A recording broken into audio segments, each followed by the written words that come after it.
All right. Well, welcome to the Faith and Fit here community, and where our mission is to inspire Christian men to prioritize their faith and fitness. And bringing the inspiration today is my friend Jesse Shaw. Welcome, Jesse. Glad to have you on here today. Good to be here. Thanks for having me, Seth. When I was thinking of who to have to kick us off, man, you came to mind, and I really respect you as someone who, on their spiritual walk and their fitness, is makes that a priority. And so Jesse's a friend and used to be neighbor, and so he'd see me out there. I'd see he and his wife Allie running and doing all types of stuff, and they'd see me barely making it, my shirt off, running the summer heat. That sometimes they'd have to almost pull me home. So they've seen my Yes, fledgling you attempts did. to Honked at you a couple times. that's right, to stay fit. So, hey, Jesse, tell us a little bit about yourself, just your family, your work, just so that our listeners get to know you a little bit here. Absolutely. So my wife is Allison Shaw. A wonderful daughter, stepdaughter, but I consider my daughter, Mia. Well, I think you've met Yep. outside a couple times. Yep. We've been married for going on 6 years now. Uh, 47. We're both in our mid 40s. I'm a financial advisor. Allie is in, she'd probably kill me if I were talking about her job, but she is in commercial flooring sales. So that's like hospitals, colleges, high schools, hospitality, hotels. So she does commercial flooring. She says she's saving the world 1 square foot at a time. There it is. I love it. That's very neat. Yeah. So And does she that's still teach scuba? Because the fun story is Allie was one of got my it. scuba instructors when I got certified. Does she still do that at all on the side or?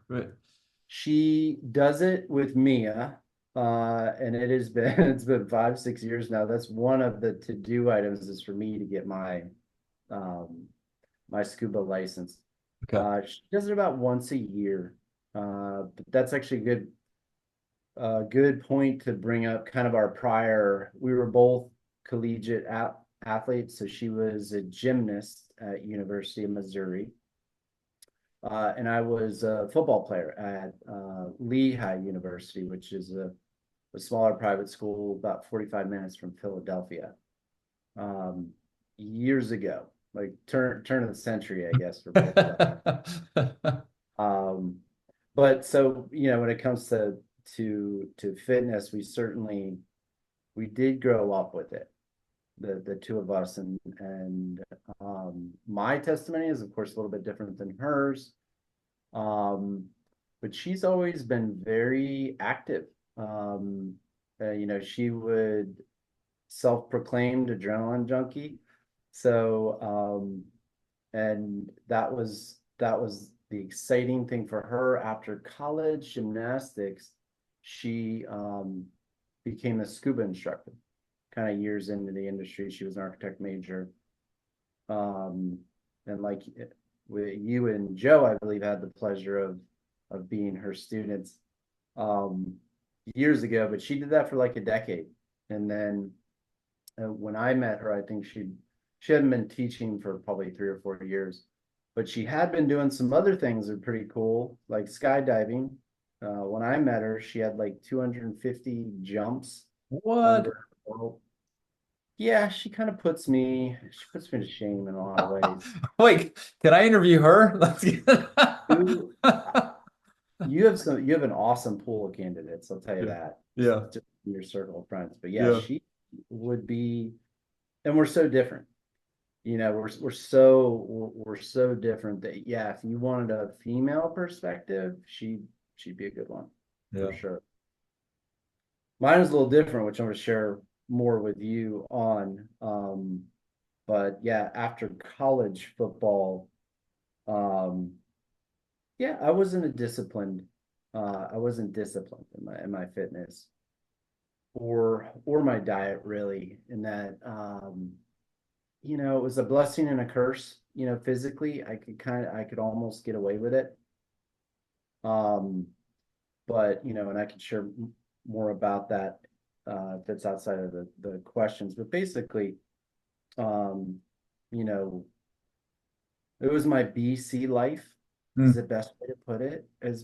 Before I grew up in the church, Ali grew up in the church, um, but really didn't have a personal relationship with Jesus until my early 30s,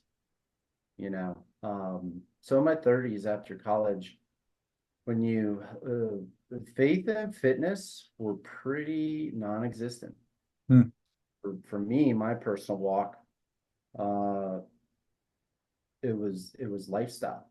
So I got to a point in my career uh, where I was financially set, but I was spiritually bankrupt.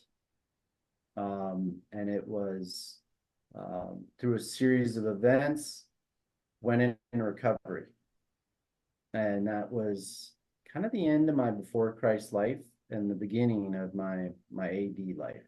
mm, And and in so many ways, one of which was fitness. mm. Fitness, um, fitness had value. It became a priority. And the thing I love about it is I wouldn't have this relationship with fitness and everything that comes with it without Jesus. I mean, it is there's absolutely no way to take any credit. Mm, It was mm. it was the beginning of um, you say that come to Jesus period, um, that we all experience in very, very different ways. But that's what started it for me. Wow. So I'll probably tie the two back and forth as Sure. we speak, but that was 11 years ago now.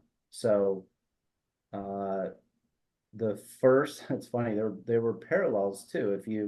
There are all these, spokes in life's wheel, right, that we talk about, and health and fitness, of course, are one of those, and all the others, family, community, finances, church, all of that are important spokes. But that first year or two for me, two of the spokes that really got strengthened was one, my relationship with Jesus, and two, getting my health back Mm, in so many ways, which helps with mental health and emotional health, but um, crucial pistons in the beginning of the last 11 years, and the toughest and when I say toughest, also the most blessed. I mean, as hard as it was that good. It was that good to pierce through mm. as well. So I may tie the Yeah. so many vast differences. I think that, in all of these areas, faith and fitness being two of them, um, that are night and day, BC versus AD. Well, it speaks really well to God's love for us. He wants to renew our bodies, our minds, our walk with Him. So no matter where we've been or what we've Mhm. walked through, I love how you call it the BC days, and many people are familiar with that. Some aren't, but before Christ, and so He's always Right. leading us to new life, new experiences, new growth, and so then to see where Should you're be at today AR is after resurrection. yeah, yeah, Yeah, yeah.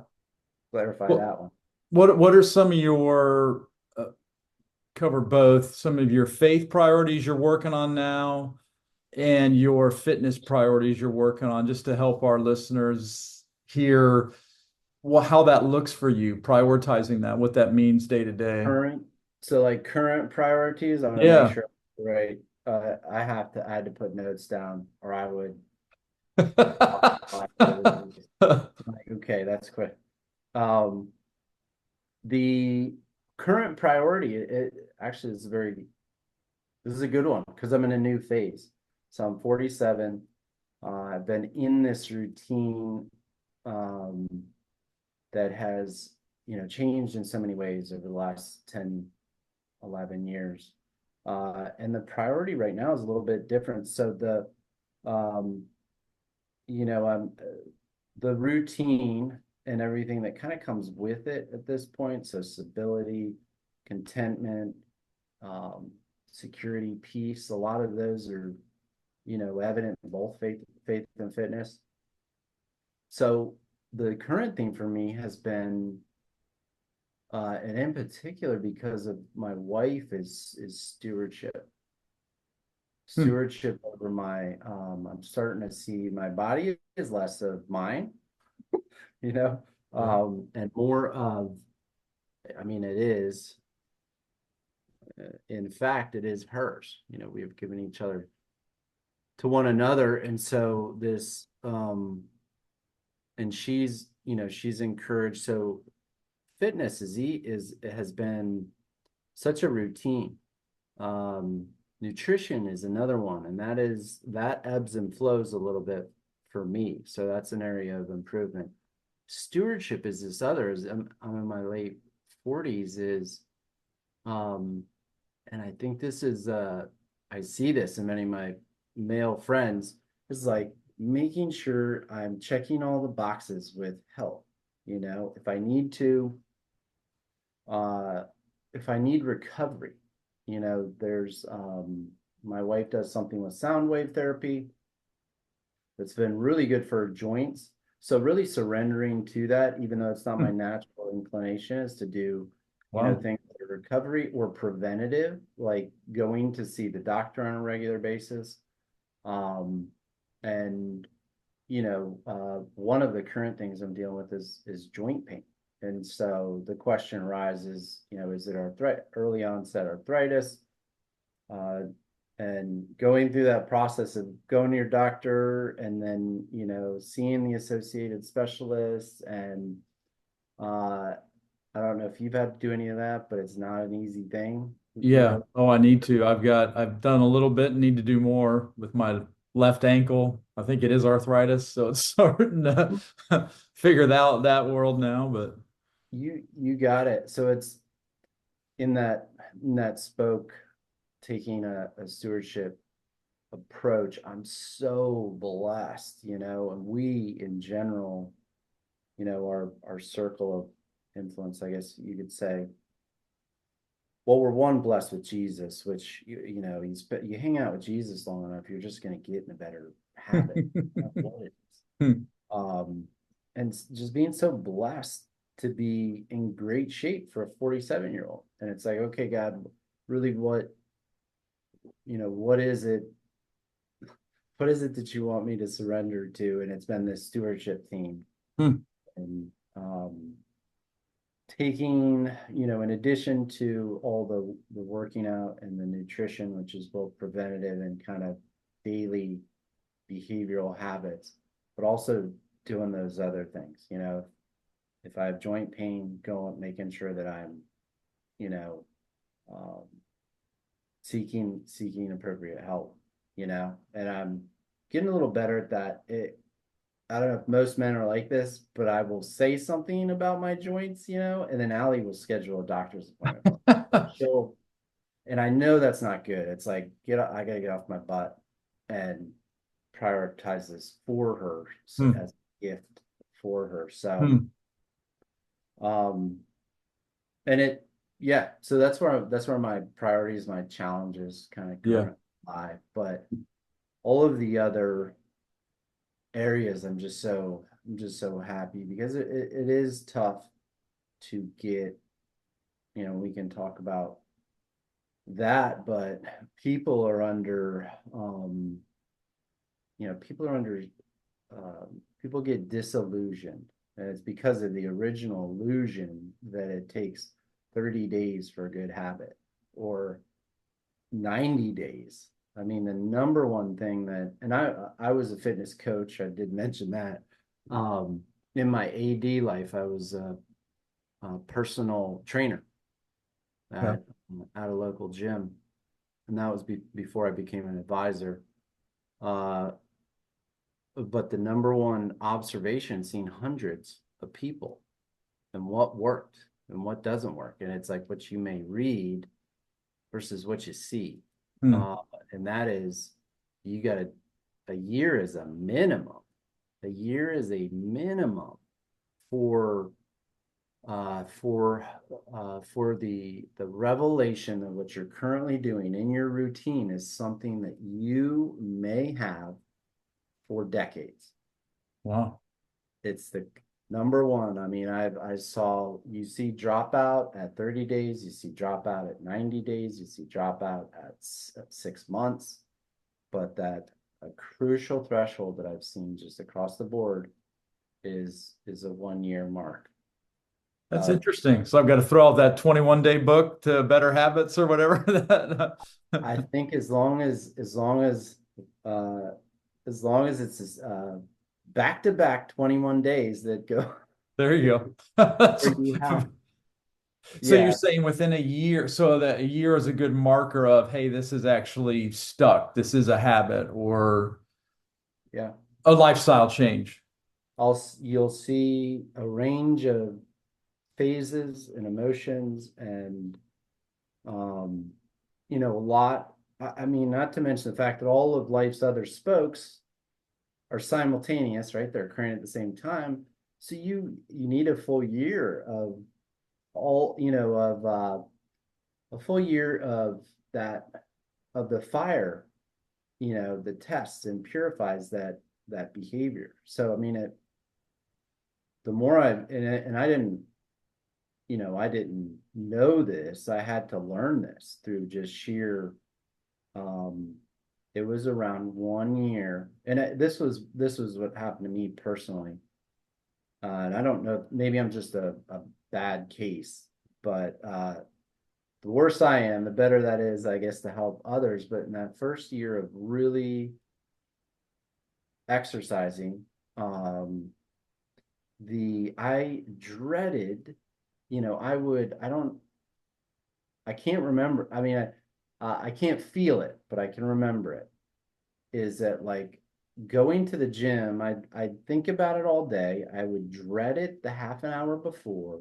I would drag myself to it. It was the hardest, and then I would appreciate it afterwards. I'd get through it, but it was always difficult to just get my butt to the workout, and all those mental games. One, I would get up early to work out, so I'd go to bed in my workout clothes. Okay. That was one thing. All right. And then Eliminated. I'd wake up and I wouldn't want to work out. And I would just say, okay, just put your shoes on, and then you can go back to bed. And I put my shoes on and I go, okay, just walk over, just walk over to the gym, touch the door, and then if you don't want to work out, then um you can go home. And Hmm. I had to like trick. So, and that was the first year. It wasn't until the second year that I realized after, a month or so that none of those thoughts were present. I was just going out of habit. It was just it was like showing up to work. You don't, it had become mentally fluid in my daily routine. And that was me. And I think others probably shorter, but if you're going to be doing it for life, Hmm. why not make it a year Hmm. or 2 years or whatever it is that gives you that, okay, Hmm. this is a sustainable, healthy habit. And I mean, that's faith as well. I mean, if you start or attend a Bible study, and you drop out after 3 months, I mean, and it's your only Bible study, and then you say, okay, well, it just didn't work for me. And that's not a valid. You've got to give it as long as it takes. And so Hmm. year is pretty safe place. And that's been evident definitely in faith and fitness. Yeah. With stewardship as a theme for you in your walk with the Lord, in your fitness, what in either realm or both, one or two biggest obstacles that keep you from faithfully stewarding those key parts of your life? That's a good, so my current priorities, what, um, hurdles or struggles? Yeah, challenges. Yeah. Uh, this is a good area. I have some of my notes here. Um, so I'm thinking of 40, right? I turned 40. Uh, Allie and I were engaged at that point. Um, living separately, we were gonna get married, and then of course we're moving in together. I was starting my new career, which also was a new business. Um, I mean, and not, you know, and above all, a new daughter, you know. And in the midst of that, at 40, I remember thinking I was doing mud races. So that was like my competitive thing. And you could, you know, and it's a good form of accountability. You know, you set that event 3 months in the future, you know, you're going to be thinking about it and accountable to it. I still think people are the greatest form of accountability, but that's not a bad thing too, is scheduling events or competitions. But I was doing mud races, and those are mostly in Florida, but some out of state. And I remember thinking to myself, I'm in such good shape. When I hit the 40 age group, 40 and above age group, I'm just gonna crush it. Watch out, 40-year-olds. I'm gonna. It that was my goal. Didn't happen. It did not happen. And I'm not sad about it because I had so many other things that were absolutely more amazing priorities, you know, like work, wife, daughter. Um, so I'm not sad about it.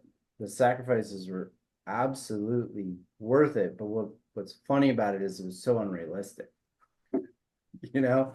Um, so trying to stay practical, I think, is a lesson that I've learned from that. And if I'm serious about it, you gotta have accountability.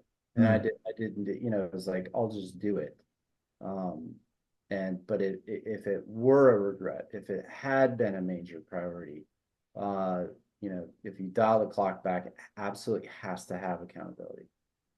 Um, and the interesting thing is I needed more accountability, but by default, my environment was providing less accountability. So you need to recognize if your environment already has innate accountability. I was a personal trainer, you know, my uh, um, still my best friend, but my best friend at the time, I was spending 3 or 4 hours a day with. You know what I mean? I had that environmental. I was at the gym quite a bit. I wasn't behind a desk crunching numbers. So, Hmm. you know, realizing um, a good thing is recognizing the accountability that's built in already to your current environment, and making sure you factor that into a goal like that if it's a priority. Hmm. And then, so it's not only did I not seek accountability, I had a huge drop off in existing, Hmm. you know, environmental accountability, um, which is a great topic, you know, and I've been blessed. I have accountability from a fitness standpoint, but it's environmental. You know, I'm kind of I've received it as a gift. I haven't had to really fight for it. And you know, it's just the environment at the gym for whatever reason. A prayer years ago, you know, for the gym was like, Lord, bring men in, Hmm. you know. You know, it's probably 70-80% women. Now it's arguably 50-50. And it's not only, you know, men in general, but just the type of men that came Hmm. in. You know, we have more you know, church leaders, you know, where that's their vocation coming in, and they knock it out of the park. And I think it's because of their relationship you Yeah. know, their Yeah. environmental accountability is Jesus. Hmm. So they come in and they get a taste of it and they just rock it. And so being able to be in that environment with, you know, healthy healthy men, is a great natural accountability. But little text, text back and forth, are you going to this? Are you going to that? Like that, the relational interaction, which God loves, Hmm. is this built-in accountability. It happened this morning. I have a friend who moved to the area, who's also in recovery. He's a young man, married, I think two children now. So he's like he's mid early 30s. And I just thought of him this morning. I was like, hey, I'm gonna go to the 7:45 workout, and I was like, there's no way he's going. He already went. He um made some excuses, but I sent the text anyway. I showed up and he was there. And he's like, I would not be here if it weren't for your text this morning. Wow. So, and it's Hmm. not intentional, but it is, if you recognize it, is super valuable. Um, and a great thing to overcome for men, because when I first started, actually, my whole reason for getting into fitness in my early recovery had to do with my friend who started a gym, and he just didn't give me a choice. It's like, you're gonna do these workouts with me. They were P90X, if anyone's familiar with them. Yeah. And it was like I can't. So like, I mean, it was peer pressure, borderline like, leave me alone. But it was like it broke the seal on what had been a lifelong isolated activity. I went to the gym and I worked out alone. um, it broke the seal, and then I was comfortable, sweating and talking and working out with another man, and then it allowed it to, I would have never done a group workout. I was like, I thought those were ridiculous. I would see it at the YMCA. I'm like, who would ever want to do a workout with a bunch of people? And my AD life's completely like washed. It totally, regenerated, new view, new appreciation for it. So it was like that was a big thing, was, and in particular for men, is just working out with people. Hmm. You Hmm. know, not and with all of our lives and how you got work, you got your different groups of people, you got your work, your family, you got church. Um, our schedules are busy. So I mean, a group workout is a fantastic way uh to hang out with people, to see people. So in any event, the accountability is a big one.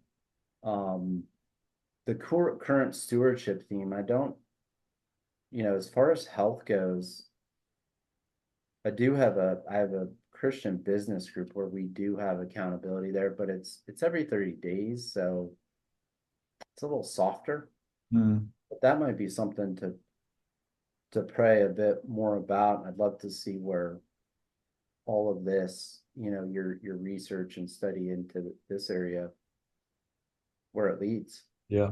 Yeah. But it is certainly, I mean, it Hmm. is Tell a account, little more, tell a little more how your this environmental accountability, the gym, how that meets both of your faith and fitness needs. How does that, it's easy to think you have one here and one on the other side, but how does that combine when you're in there? Is at oh the yeah. gym with, yeah, how does that look?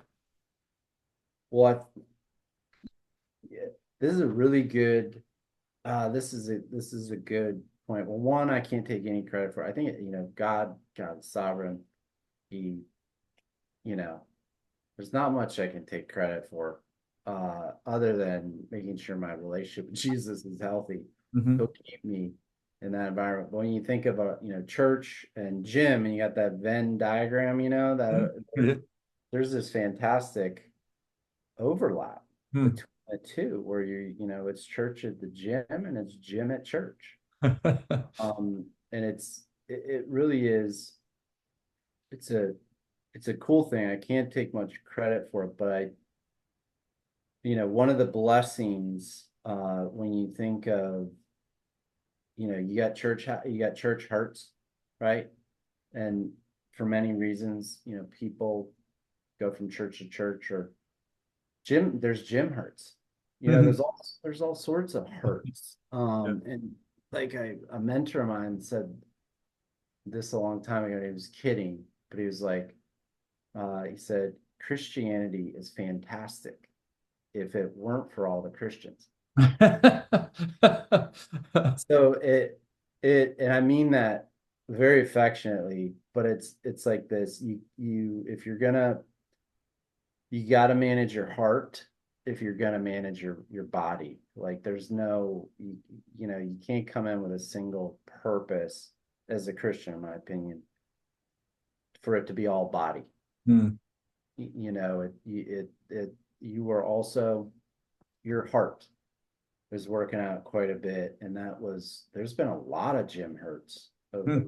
over the years, but it's like, it's God that's allowed that, continue continue to stay there, or stay in that environment, or stay. Of course, God can uproot you and put you somewhere else, but Mhm. it's the Proverbs, guard your heart. Hmm. You know, it's the wellspring of life. Hmm. So that's something that I see in both church and gym that a lot of times unnecessarily burns bridges. So that if, I were talking to Christians, like make sure you're keeping your heart healthy too, spiritually, in the midst of all of this, all of it. And I think in doing so, if everybody's doing that collectively, you can have these long tenured, healthy relationships in that Venn diagram, in both. Hmm. Um, when it's a brotherly approach. Hmm. Hmm. Speaking of gym at the church, I'll never forget a couple years ago, one of the men's night at church, and you're out there in the side lot, and you've got all this heavy equipment, and there's these men's competition, and you're pulling these things, and you might as well have been pulling a cow on there. Oh yeah, You're running across, and yeah, that was fun to see. yeah, Oh, it was fun. Yeah, we should try to do that again. yeah. That was awesome. I think we had a warped wall, which was like the exciting ninja. Ninja's not as popular now, but it was pretty hot 3+ years ago. We had that warped wall that you can run up, grab the top, and then flip over. Yeah. Do you want to give So a plug for whoever might hear this local with live in your gym there and how that's, man, I know that's a yeah, big impact on you. And well, yeah. I mean, and that was for so Live is the name of the gym, and Dale Lively is the owner. And I would say the Lively family, because it's a family, it's definitely a family thing. Danielle, his wife, is heavily involved in it too. Uh, but absolutely wonderful gym, community focus, which is interestingly enough is what, after, geez, hold on a second, let me think of how many years. 10 years, it's definitely been a decade or more that Live's been on the front door, hmm, three different places. Uh, but Jesus at the wheel, and I just dawned on me to have seen a lot of other gyms come and go in that time period, and they were, good people, good gyms, uh, but there wasn't quite the knitting, which I really think is Jesus and that hmm, community focus, and more of a focus on long-term health, right? Like you come in with a 3-month goal and you want to help someone achieve that, but you also want to like take it's like the newcomer to church too. You want to feed them, but at the same time, teach them to fish for life. So it's one of the great things there. And in my field, finance, you're helping. We're very short term, and you want to address short-term goals, short-term needs, but at the same time, use every opportunity to create something that could be for life. Hmm.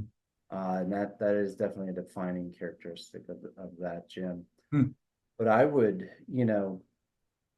it's not just it's not just live. I think there's a lot, you hear of a lot of people at our church who are just absolutely wonderful and meshed in to the fabric of the church that are doing different fitness things too. But the one thing I see uh, is the biggest correlations people. Hmm. You know, all is being in groups. Yeah. That's I guess is like my as my church would say. Life happens in circles, small groups. Doesn't happen Hmm. in groups. Yeah. But that's been a driving force of a driving characteristic of Hmm. that gym to Yeah. focus um and a relationship with God. But Dale's testimony is similar to mine. It came out of recovery, Hmm. in a new relationship with God, and that led to fitness for him and a just absolutely wonderful, successful gym, and ultimately finance for me. Hmm. Yeah. Well, man, the Lord is good. I've loved our time and learning more Yeah. about you and your relationship with Jesus, and B, how that's transformed much of your life. And man, this has served me just asking you questions, and I'm challenged in many ways. I took some notes here. Here's some of my reflections: the power of a text, just that simple text to your buddy this morning, and here he shows up. Stewardship is a theme that I love how you're looking at how to steward. That's a priority, and how do you steward your faith, your fitness, and beyond. Mm-hmm. I'm challenged by the 1 year to really form a habit, and man, that pushes me instead of looking, as you just concluded, with a quick fix. But what's the habit, the long-term habit I'm looking at building? And then you really highlighted people are the greatest form of accountability, but you must have accountability, and you have an environmental accountability that helps you with your walk with the Lord and fitness. So, any other last pushes or inspiration you want to share with whoever might be listening to this? Just anything you want to add to that, or Yeah, maybe one additional, since this is we're brothers in Christ. If you're struggling in this area, look no further than your relationship with Jesus. I cannot stress that enough. Your question 6 was really profound for me. What hmm, are some of your faith and fitness lowlights and highlights? Um, and the interesting things is that my lows spiritually were most of my peak physically. hmm, Uh, and so in many ways, they were my lows. wow, They were my lows. They were vain, and so to speak. When I was a college athlete, I think back, I guess you could say my 15 minutes of fame or my glory years. I didn't have that relationship with Jesus, and those were lows. And then I think of, I experienced my highs at my lows. Um, when I was, this new and budding relationship with Jesus, in early recovery, I had to fight for fitness. Um, it was not an easy thing to integrate into routine. To get up at 4:30 a.m. to simply exercise, and there was no glory. I wasn't able to, go onto the field Friday night or Saturday morning.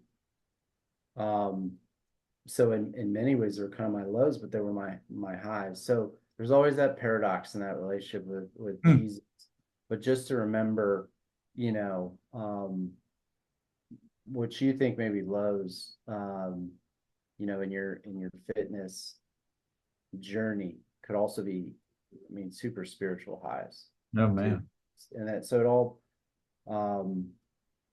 just to like prioritize, like look no further. You know, if you're struggling, look no further. Yeah. Oh, that's a great correlation. Wow. Man, very Um, good. yeah, I hadn't thought about it until you said Huh. this call. It's like, okay, let me take a moment to think about Highs this. are connected with your lows. That's a good. Yeah. And you'll have them too. You know, you'll have those lows in the fitness and but man, if you spend a moment or two with Jesus and he gives you the right word, or it's an absolute high.